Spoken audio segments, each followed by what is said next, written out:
Okay, good afternoon, everybody, and welcome to the latest in the Virginia Offshore Wind Landing Innovation Series. I assume everybody can hear me. For some reason, I can't get my oh, there it is, start video. Welcome to the latest in the series. We're glad to be here today. Those of you on the East Coast of the United States, hopefully you don't have to brace too heavily for the snow about to hit us over the next couple of days. And those of you in other places, we bring you greetings from Virginia. A little bit about who we are and what we do. We are the Virginia Offshore Wind Landing, which is a collaboration between the Hampton Roads Economic Alliance, the Virginia Department of Energy, and the Open Seas Technology Innovation Hub. I'm Jerry Cronin. I'm the Executive Director of Open Seas. And what we seek to do is find interesting problems out in the maritime domain, then work with startups to figure out how to build businesses and solve those things, and work with industry to do the same thing. How do you apply innovation management to bring technology to bear to solve pretty important problems? And the pretty important problem we're going to talk about today with our good friend Jacob is emissions. You'd have to be living in a cave somewhere not to hear the word emissions a lot these days, whether it be in the supply chain or your vehicle, on ships and all that other stuff. So we figured today we would invite Jacob to speak to us about that. And this is him. You see his face on the screen, but that's also another photo. They look strangely alike. You see a little bit of his background there, a very, very good tech background. He's one of the members of something we call the Open Seas Dojo, which is a meeting ground for folks to, at all stages of development, to talk about where they are, the problems they're solving, where to go from there. And then we talk about how to get them help to do that. So without any further ado, Jacob, if you're ready to take it away, I think you've got screen sharing. Tell us about emissions, sir. Thanks, Jerry. I appreciate the intro. And hi, everybody. I'm Jacob Ruytenbeek, the founder and CEO of SailPlan. I'm excited to talk to you about some of the challenges and opportunities around emissions monitoring related to offshore wind. So I'm just going to change to share my screen. All right. Very good. First, before we get started, this is a short presentation. I can't see you guys very well, but raise your hands to the extent we can if you have questions. Otherwise, we can save questions for after and have a good discussion about the content in here. So first, let me tell you about our company, SailPlan. SailPlan was founded in 2020 with the mission and vision that we can reduce vessel emissions and help vessel operators achieve provable net zero. And not only is this an important mission for the offshore wind community, it's an important mission for the world. We've rapidly grown over the past 18 months. We now have team members in Virginia, Massachusetts, Maine, soon to be Florida and California, and many other states to come. And notably, one of our recent achievements is that we've equipped the first offshore supply vessel operating in North America with real-time emissions monitoring capabilities. And we're going to be really talking about some of that here today. Some of the partners we're working with, U.S. Coast Guard, the Navy. We have a strategic partnership with Maine Maritime Academy, which has been very beneficial both to the mariners going through training and getting early access to our technology. And it's mutually beneficial because we get access to their fleet so we can rapidly test and innovate and bring these products to the market faster. And of course, Harvey Gulf International Marine, kind of one of the pioneers on the cleanest and greenest offshore supply fleets, certainly in North America, if not the world. So before we get into it, let's talk about the macro environment that we're all facing right here today. It's certainly no surprise, talking to the vessel operating community here, that there's immense financial, regulatory, and pressure coming from public markets. Just in the past 48 hours, we've seen a new update from BlackRock, Larry Fink, talking about the opportunities and pressures on companies that BlackRock is placing. They're actually taking shareholder action for companies not taking the climate change risk seriously enough, and they've done so several times in the past year. Today, the Getting to Zero Coalition forecasts that the price of carbon is going from what's right about $40 to $50 per ton right now up to $200 per ton, a 4 times increase over the next several years. And that's just the start. This morning, the SEC disclosed that they're looking at mandating emissions monitoring and tracking for public companies. So the environment is changing. It's changing fast, and there's really multiple points of pressure here. But while there's these tailwind behind getting a better understanding of our emissions footprint, there's also a problem. Vessel operators today lack the tools, the modern tools, to effectively, accurately track their emissions footprint and achieve net zero. And net zero is interesting because a lot of companies are forecasting making net zero operationally by 2040 or 2050. But let's parse that out and understand what it really means. Net zero means that you're removing an equal amount of carbon dioxide or greenhouse gases more generally from the environment as you put into it. We're not talking zero technologies. So in effect, we have the ability to run net zero today, and some operators are going to be doing that this year and into next year. It's happening now, and it's happening fast. And as we look at the offshore wind community, there's this paradigm that we can't be delivering clean energy with dirty ships. And so the need to operate in a net zero mentality is here, and it's present and increasing. So let's dive into the challenges that we see around emissions monitoring optimization as we see it from our perspective. There's really 3 primary challenges that we see. And the first comes from how we capture the data adequately. Up to now, it's been unaffordable and not scalable to actually capture emissions data at scale. When you think about the size of most of your fleets, the variances, you may have a collection of everything from tugs to container ships to offshore supply vessels and everything in between. It's been a challenge. And so the first part we have to address when we think about emissions tracking is, how do we get the data? How do we get accurate, reliable, timely data? The benchmarks today are a spreadsheet and a guess. And really, a guess is no longer good enough.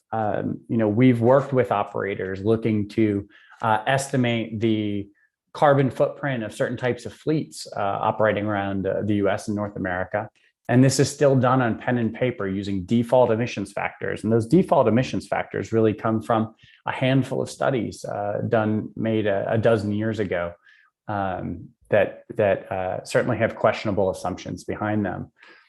The second part of this is that once we have real-time data or data generally, how do we use that data to reduce our emissions footprint? How do we make it actionable? With the increasing price of carbon today, that's an ever-present, increasingly important thing we must be doing. And finally, once we benchmark and start to reduce our emissions using that data, how do we effectively tell our story? And I can tell you from our experience talking with dozens of major operators, we don't effectively tell our story around what we're doing in the broader maritime transportation industry. We talk about the problems we're having. We talk about what we're putting into the atmosphere. We don't talk about what we're avoiding. And so we need a better way to communicate, not just with our managers, but with the government, with regulators, with our shareholders and our stakeholders and the public at large. So that's really what we're all about here at SailPlan. we have a platform, the SailPlan platform, that does three key things for our customers. We benchmark emissions using real-time data, real-world data coming from your fleet. It's more than just CO2. It's looking at the entire greenhouse gas profile coming out of your engines and understanding the combustion process. For instance, we're presently looking at everything from CO2, particulate matter, NOx, SOx, and even methane. As we look at new fuels, we also have the ability to look at things like ammonia, as those start to make their way into the market. Now, once we have that benchmark data, we actually use it to optimize operations. And this isn't talking about voyage optimization. This is actually engine load and speed optimization to reduce your emissions and your fuel consumption. And finally, the other key thing we do here, the final key thing we do, is we make reporting really simple. Currently, our customers, prior to SailPlan, are spending hundreds or thousands of hours calling the vessels and getting fuel reports from them and having to apply default emissions factors. And it's a pain in the neck. And so SailPlan makes this kind of quick and easy. So we'll run through that real quick, but we're going to start with data capture. So when you're looking at trying to get emissions data from your fleet, what are the options available? Well, there's fuel flow, there's emissions monitoring, sensors you can put in the stacks. And here at SailPlan, we like to think that it's not a one-size-fits-all solution. But what we do is we mix hardware and software using the power of AI ML models to get the benefit of virtualized sensors. So the way we look at this is we take a class of vessels, sister ships, if you will, that are quite similar, and we apply direct sensing through the sensors you can see on the screen to the first vessel in that class. And then through the rest of the vessels in that class, maybe there's 5 or 10, we apply SailPlan AI. It's a unique emissions model made just for that class and continuously refined as engine degradation data comes in. And it's validated through an auditable, traceable matrix. You can actually see exactly how well it tracks according to your physical sensors. And we found a very close correlation here that's certifiable and accepted by customers. It's really state of the art. And what's beautiful about it is it scales with the ability of software. It's very easy and cost effective to deploy and doesn't require a whole lot of CapEx investment on these. So that's the way we think about data capture to start. But once you have that, now that you are able to get that real-time data, and I should say what we do with our data is we port it up to the cloud. We take it from the sensors and the AI models, we sent it to the SailPlan cloud and back down to a real-time dashboard that allows both shoreside personnel and the vessel operators on board to interact with that data, receive alerts in real time. And this is an example of what that does for customers. So if you look at the image, it's one of my favorite slides to present.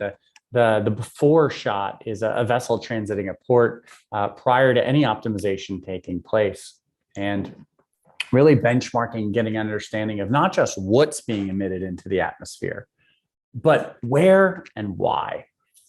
And I recall presenting this data to our customer who was surprised at the emissions footprint through port, but through a process of setting up tailored individual alerts for this vessel's operations, understanding engine loading, as for example, let's dive into that. As engine loading is too low on diesel engines, we actually generate a lot of particulate matter. And that particulate matter is potentially even worse for the environment, certainly local air quality. And when you look at new fuels, there's also issues with that as well. So load optimization helps this operator transit through port more effectively. Speaking specifically to a community of vessel operators in offshore wind, as we look to the concept of operations, the operational profile of your vessels, this is important because you got to be able to reduce emissions for vessels that don't move all that often. Perhaps they'll They'll be at birth a significant portion of the time. When they're not at birth, there's a small portion of time they're transiting to a work site, and then they're mostly in low load operations over at a work site. You need to be able to optimize your operations to reduce emissions while a vessel isn't moving much. And to do that, you optimize load and configuration of load across your engines aboard the ship.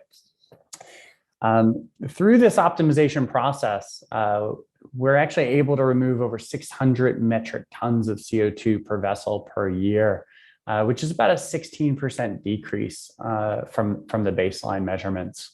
And that's really just the beginning. SailPlan has the ability to start going beyond that using more sophisticated techniques. But just off the top, we're able to start trimming this. This leads to a direct fuel savings as well. We're seeing a return on investment of about $700,000 for every 100,000 invested in the ship in this type of technology.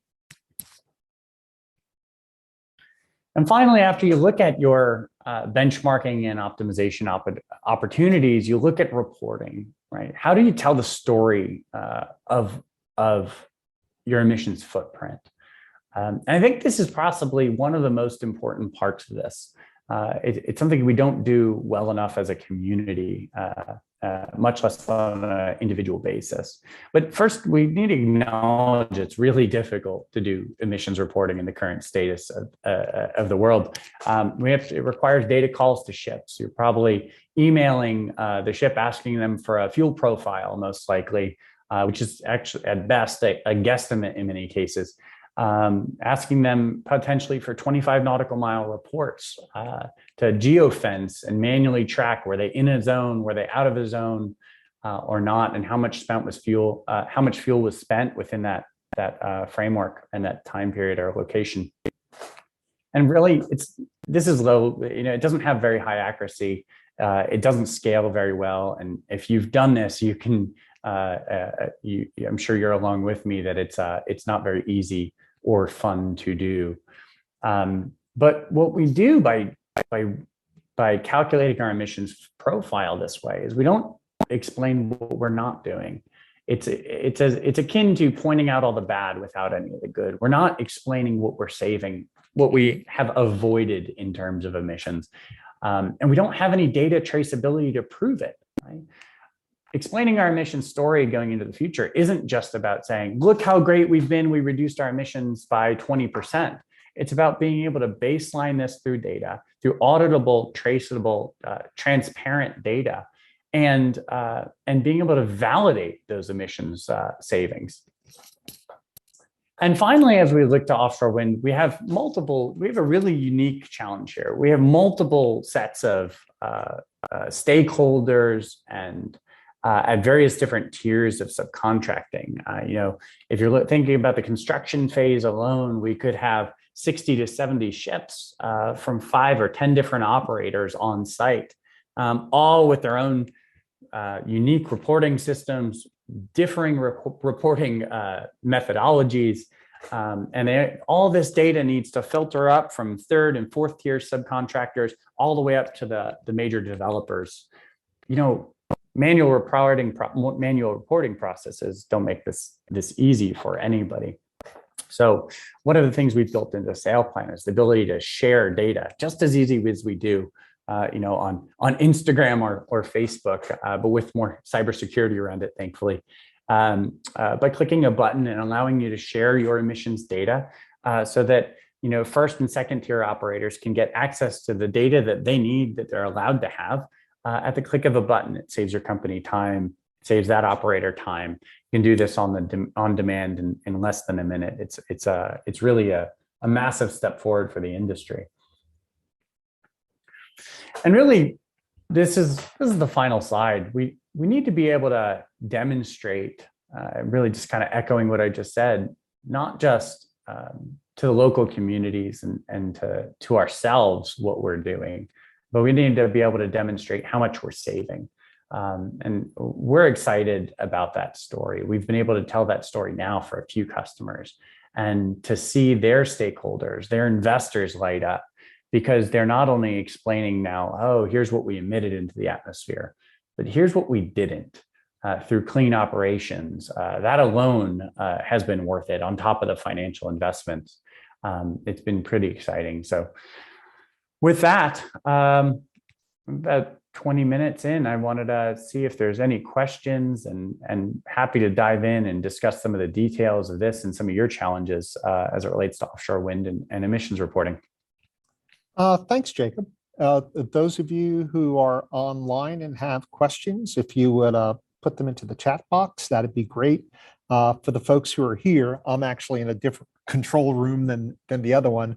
Emily, if you can kind of capture any questions on that side and throw them in, that'd be super. And I'll go ahead and prime the pump, since there's a whole raft of questions that can be asked around here. But I always tend to start on the business side, and you kind of alluded to a little bit. But from a business standpoint, what's the biggest thing driving folks wanting to do this in the first place? It's a great question. It's a great question. Look, it starts with the pressure that the operators are under, right? And there's the macro level pressure from stakeholders, from their investors, from the public markets. And then there's the micro level pressure, because reducing emissions often results in less fuel being burned. It's less wear and tear on your engines as an operator. So it makes financial sense, significant financial sense, to actually look at emissions reductions technologies. The other piece of that is on January 1st of next year, 2023, less than a year away, the carbon intensity indicator comes online.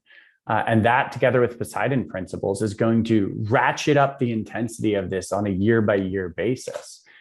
It's going to be harder for operators with dirty ships to get financing, and cheaper for operators who invest in this technology to get cheap ESG-based loans. That's going to save hundreds of millions of dollars across your fleet as you're able to refinance to these clean loans versus loans that aren't available for dirty ships. And let me just follow on, and then I see that Steve's got one too. Which is the environmental pressure side, sort of the consumer side.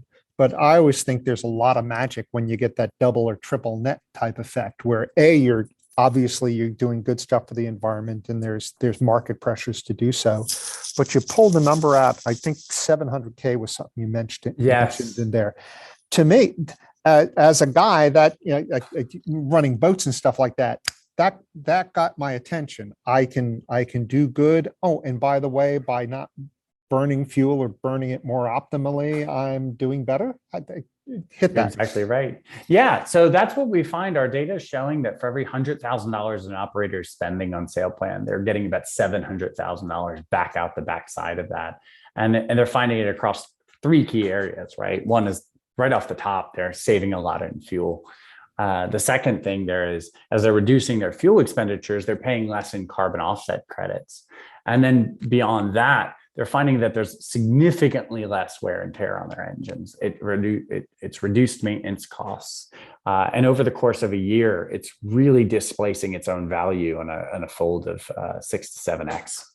Very cool. And I see that Steve Baumgartner, who's one of our virtual attendees, has a question.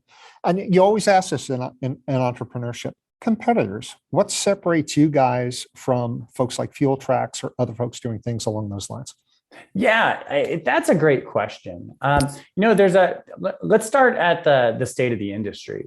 What we're really competing against industry is in this space is a vacuum. Just the fact is, people aren't tracking their emissions. They may think they are, but we're battling non-consumption right now. The state of the industry is an Excel file and a series of emails between executives, taking an estimate of the number of hours that a fleet is operational times an estimated amount of fuel burn per year, with some default estimated emissions factors that aren't unique to your fleet type. And we get an estimate times an estimate times an estimate. And that's really what we're seeing in the market today. Yeah, and I think a pretty good answer. It's not that there aren't competitors out there, but the problem is not so much you guys are going head on head. The problem is getting more of the industry to do this in the first place. these solutions are coming out. There's a You lot of know, folks looking to do this kind of stuff. Go ahead. you're spot on, Jerry. I think one of the things we've done, on that vein is we make it really easy for operators to try SailPlan on. We have a zero capex model, which is exciting. There's actually zero risk here. You can put it on your ship. You can try it out for 3 months, and if you don't like it, it pulls off, and there's no. And so what that enables us to do is work with operators who might say, I don't know, this sounds expensive.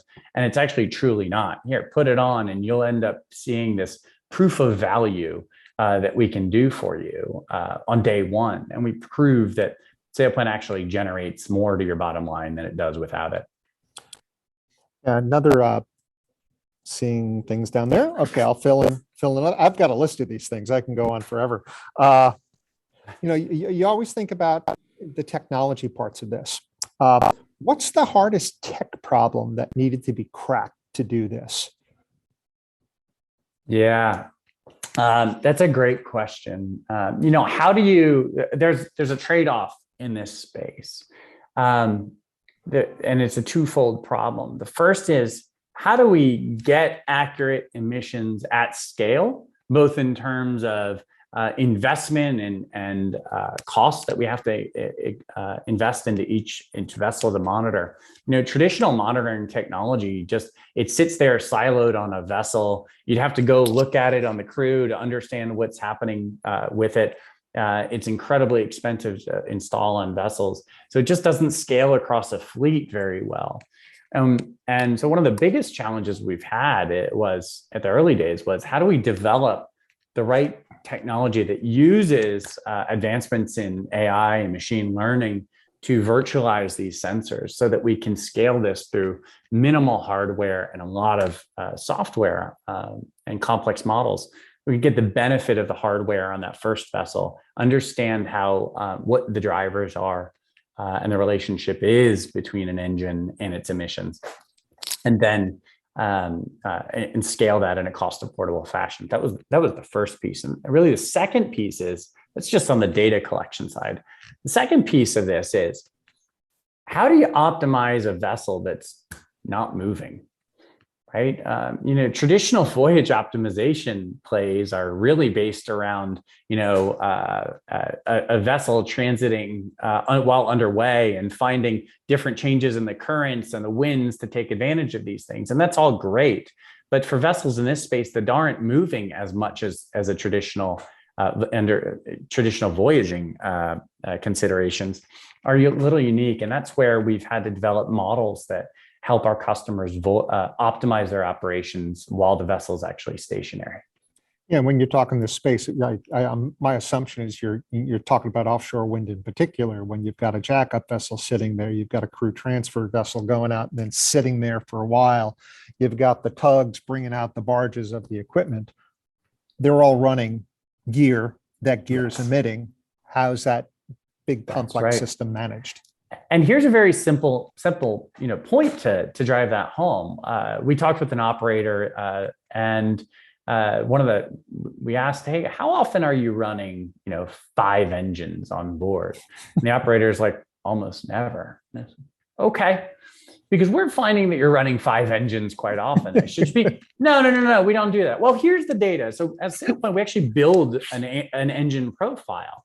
And the first thing they did is call the crew, understand about 5% of the time, 5 engines were running. And that's a big question because, that actually drives 24% operation. That's 5 times the amount of CO2 that the vessel's generating for that time that 5 engines are running. And almost never should be 5 engines should be running. And so what they did is we now have set up significant alerts around this, and they get escalated through SailPlan. So the first go to the crew, and if the crew doesn't respond within X number of minutes, they go up the flagpole all the way to the CEO, because it's not only the emissions footprint, it's also the cost of 5 times the fuel being burnt instead of 3 or 2 engines as DP requirements may dictate.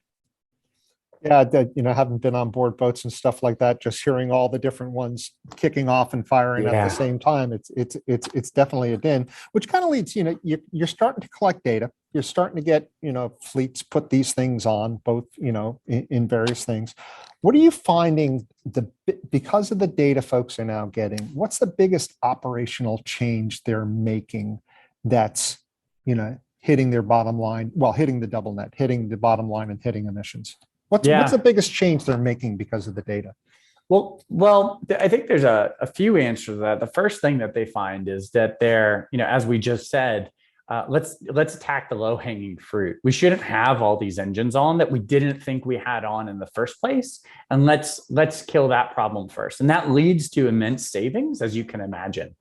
The next level of that is really helping understand investment in new technologies. New fuels. So if you're going to look at LNG, you got to be aware of methane slip. Is it a suitable fuel for your operation? Is it not? And if you want to look at methane, how do you operate effectively? How do you distribute your loads across engines to ensure that those engines are running warm enough to burn that off and not have a significant methane slip? Those are two pieces here right off the top. But I think the third piece is probably the most important of all this.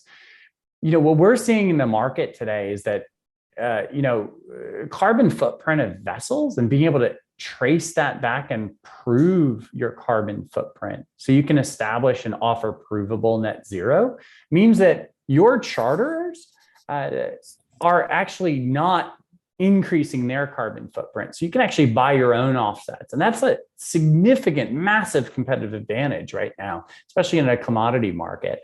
And what we're finding is if you can prove this, it's actually not that expensive to do. So, I think there's those three answers right there that just drive this home. And that's what we're seeing. I like that. Got another one from Steve out there. Can your data be shared with, say, like a DNV digital vessel twin to give additional optimization? Yes. So behind the dashboard, behind the mobile app that we have a set of APIs which allow you to integrate and share that data as you or your IT department sees fit. You can just grab one of our endpoints and you can share it with anybody, really. You can build your own applications on top of SailPlan. It really is a platform. It can be integrated with a variety of other platforms through this. It's open architecture. So there's nothing proprietary. You can get your data. You can do pretty much anything you want with it. Yeah, that's good. Data free and open. I love it. Let's see some other ones I have, barring other things coming up in the chat yet. What do you find what's the biggest impediment people have to implementing such a system like this? I mean, it's early innings, it's early stages. What's keeping people from doing it? Well, there's the fear of the cost. Traditionally, if you look at implementing this, operators look at, oh, this is going to cost me a lot of money. And the truth is, it actually doesn't. Even from a pure cost basis, it doesn't cost a lot of money to implement. And then the next stage of that is, once they get over, oh, it's not going to cost me that much. Well, and by the way, it's going to save you money, which offsets the cost. So you first got to get over that, which there's just a paradigm shift in thinking because people don't realize it can be offered at a pure, a low-cost OpEx model. I think the second hesitancy, which we're not seeing anymore, and just in the last 3 and 4 months, we're seeing the market demand for this rise incredibly. We've had calls from almost every top vessel operator around North America for this technology. And that's really exciting. What we sense here is that there's just been this shift in thinking. 3 years ago, 2 years ago, this was one of the maybe top 3, 4, 5 issues on your plate, and estimates were good enough. But shareholders are demanding action now, and they're demanding true data, not guesstimates. And so that, I think, is one of the drivers at the high level that's really pushing this forward. Very, very cool. I got that one. Let's see. I always like thinking about the future. 20 years from now, what's this all look like? Your guess is as Without good as giving mine, too Jerry. much. What? Your guess is as good as mine, Jerry. Okay. Yeah, that Hopefully which I'll is a be on a fair beach answer. somewhere. Yeah, Um, the Bahamas or Jamaica. Here's what we see Sailing a boat. happening. Look, as you start looking into emissions monitoring, you're really only solving part of the broader equation as we see this shift to a clean energy world. Um, and I think it goes back to the word net in front of net zero. Um, Net zero, like hydrogen isn't here in the next 10 years. It's really not practical for most ship operations. But net zero operations can be had today. And I think that will be continuing into the next 20 years. We're going to see the demand for carbon offset credits go up and flow down. Right now, oil majors and I'm sure some of the developers here in offshore wind are spending heavily on carbon offset credits to offset their footprint. While those will certainly decrease as we get renewable energy online, I think those requirements are going to stop hitting the primes and the majors directly, and it's going to be flowed down to smaller operators down the food chain, and they got to be able to respond to that fast. So I think being comfortable with that, I think we're going to run on different types of lower carbon intensity fuels. I don't want to say which ones, there's a ton of them, but I think the answer is that there will be a ton of them. There's no single fuel future here. We're going to have a mix of stuff that still comes out of the ground, comes out of landfills. We pull it out of the air and we turn it back into fuel, as well as things like hard hydrogen and potentially even nuclear. Are options all on the table here. Look, wind, when we can figure out how to wind power a vessel successfully again, obviously there's sails, maybe we end up putting turbines on a vessel, but I think that the future is clean and it's bright for operators that take advantage of this. Yeah, I just had to throw up that sailing ship picture on there. Yes, it's possible to wind power a vessel and go across the Atlantic in the trades. It happens. One of the things I like that you brought up and you're starting to see happen is you talked about flow down of requirements on the net zero companies are looking for it. There's a drive in the supply chain for it. Obviously, vessels are part of the supply chain. Obviously, construction vessels for offshore wind are all part of that. In most other industries, when you have a quality standard, whether they be ISO 9000 series or 14,000 or the evolving ones in environmental type things, there's a requirement to push this stuff down. So even if you're like a second or third tier subcontractor or fourth tier, if it's not happened yet, the future says that eventually the owner in the first tiers and the second tiers are going to string those things right down, and they'll expect reporting on it. And because the data is getting more and more available, won't be just estimates anymore. It'll be you can measure it. Let's see. Looking at the chat, I don't see anything there, so I'll throw in another question, which is we're kind of talking about at sea, offshore wind, that kind of bit. How about the shore side? Applications on the shore side. Are you doing any of that yet? That's a great question. It's a good segue to explain a little bit about what we're doing with some ports and terminals. The result of emissions is bad air quality often, and so SailPlan's technology is not only suited to monitor emissions directly and through our AI models from ships, but also the result of that. So we have passive emissions monitoring capabilities. We've had several major ports express significant interest, and we're working with them to equip those ports with real-time air quality heat mapping, so they can detect the methane, the CO2 levels, and really benchmark and then understand what's driving their bad air quality in the port. What's the result of decarbonization efforts and money being spent in ports and terminals to decarbonize on air quality? And also looks at major policy decisions like, should I favor clean trucks over a longer, instead of a longer anchorage waiting time like they are on the West Coast in some major ports, which is a leading contributor to my air quality problems in the port. And so that's what SailPlan is helping some of these leading edge ports think about, and terminals as well. One of the pieces I'd point out, going back to the start, we have a great relationship with the U.S. Coast Guard, which is seeing SailPlan actually provide a software layer, a dashboard, and a set of APIs, and equipping ATONs in the Chesapeake Bay. There's one in Virginia and one in Maryland to start with real-time sensing capabilities. So we're turning these dumb pieces of infrastructure into smart buoys. And those smart buoys are actually going to be accessible by all of your operators. You can actually reach out to us and get an API and collect data from those buoys as your vessels are nearby. And if you think about things like the NOAA ports infrastructure, which was great in concept, never so great operationally, SailPlan provides a very high resolution set of weather data, current information, as well as air quality metrics. And when you combine these two, it allows us to get great, solid, real-time, high-resolution data from truck parking lots all the way through ports and all the way out to the approaches to understand the impact of these operations.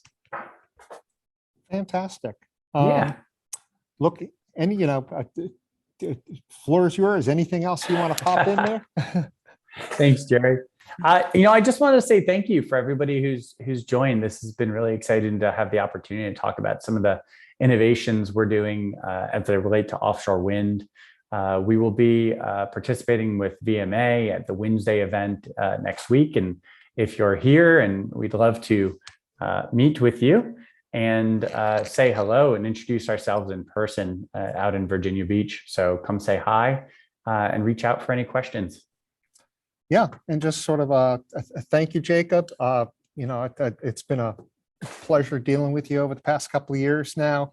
I like where this is all gone. It solves a whole bunch of issues and going after more. And 15 years from now, if you're not on a beach somewhere, I just see other phenomenal things happening out of it. Some final plugs for the offshore wind landing. We're right in downtown Norfolk, second floor of the World Trade Center. Come by and say hello when you're in town. The reason the landing exists is as a place when folks are coming in from out of town and from other places. You've got a home. We've got internet. We've got the economic development guys here. We've got open seas here. We've got connections into Virginia Energy.